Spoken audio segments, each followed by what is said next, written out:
রাজধানীর গুলশানে একটি হোটেলে ডেমোক্রেটিক জার্নালিস্ট অ্যালায়েন্স আয়োজিত সাংবাদিকদের চোখে জুলাই অনুষ্ঠানে বক্তব্য রাখছেন জাতীয় নাগরিক পার্টি এনসিপির আহ্বায়ক নাহিদ ইসলাম। সরাসরি চলে যাচ্ছে সেখানে। স্বাধীনভাবে কাজ করবে, মুক্তভাবে কাজ করবে। বাংলাদেশে এখন একটা মুক্ত পরিবেশ আছে, এটা আমি মনে করি এটা আপাতকালে, এটা কতদিন থাকবে এটা কিন্তু আমরা কেউ জানি না। এবং ধীরে ধীরে আমরা দেখতে পাচ্ছি যে গণতন্ত্র কিন্তু সংকুচিত হয়ে আসছে, কথা বলার জায়গা সংকুচিত হয়ে আসছে। ফলে সেই সংকোচন ঠেকাতে হবে আপনাদের আমাদের সবাইকে মিলেই।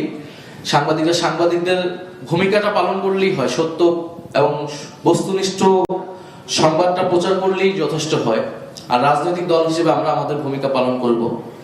আমরা এখন শুনতেছি যে যখন আমরা গণতান্ত্রিকভাবে কোনো প্রোটেস্ট করতেছি, আমরা যখন বলতেছি গ্যাস বা বিদ্যুৎ কে নিশ্চিত করতে হবে, সরবরাহ নিশ্চিত করতে হবে এই সরকারের, তখন এটাকে বলা হচ্ছে হঠকারিতা সরকার প্রধানের সর্বোচ্চ জায়গা থেকে। তা আমরা কিন্তু কোন দিকে যাচ্ছি এটা আপনাদের বোঝা উচিত। আমাদের এখানে যারা আছে, যে আপনি যখন গণতান্ত্রিক আন্দোলন, গণতান্ত্রিকভাবে আমি প্রতিবাদ জানাচ্ছি, সেটাকে বলা হচ্ছে হঠকারিতা, বলা হচ্ছে বাস ভাঙচুর আমরা আগের মতো চাই না, রাস্তায় বসে বিক্ষোভ আমরা চাই না। তো রাস্তায় বসে বিক্ষোভ কিন্তু এটা একটা বৈধ গণতান্ত্রিক আন্দোলনের পদ্ধতি।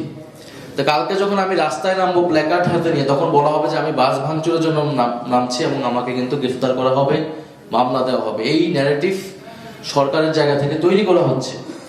ফলে বিরোধী দল সংসদে কথা বলবে, সংসদের বাইরেও তারা কথা বলবে। এটাই গণতান্ত্রিক একটা রাষ্ট্রের চরিত্র, গণতান্ত্রিক আন্দোলনের চরিত্র। গণতান্ত্রিকভাবে অহিংসভাবে আমি আমার যে কোনো কথা প্রকাশ করতে পারি।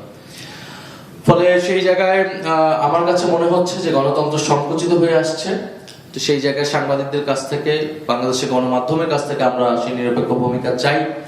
আমরা অন্তর্বর্তী সরকার সবাই বিভিন্ন সাংবাদিক প্রতিষ্ঠানে অগ্নিসংযোগ থেকে শুরু করে এই ধরনের ঘটনা ঘটেছে, আমরা সেগুলোর প্রতিবাদ জানিয়েছি। আমরা সাংবাদিক হাউস বা তাদের নীতিমালা ভিন্ন হতে পারে, আদর্শিক ভিন্নতা থাকতে পারে, কিন্তু আমরা কখনোই এই ধরনের সহিংস পদ্ধতিকে আমরা কখনো সমর্থন করি। বিরুদ্ধেও যেসব সকল মিডিয়া বুঝাই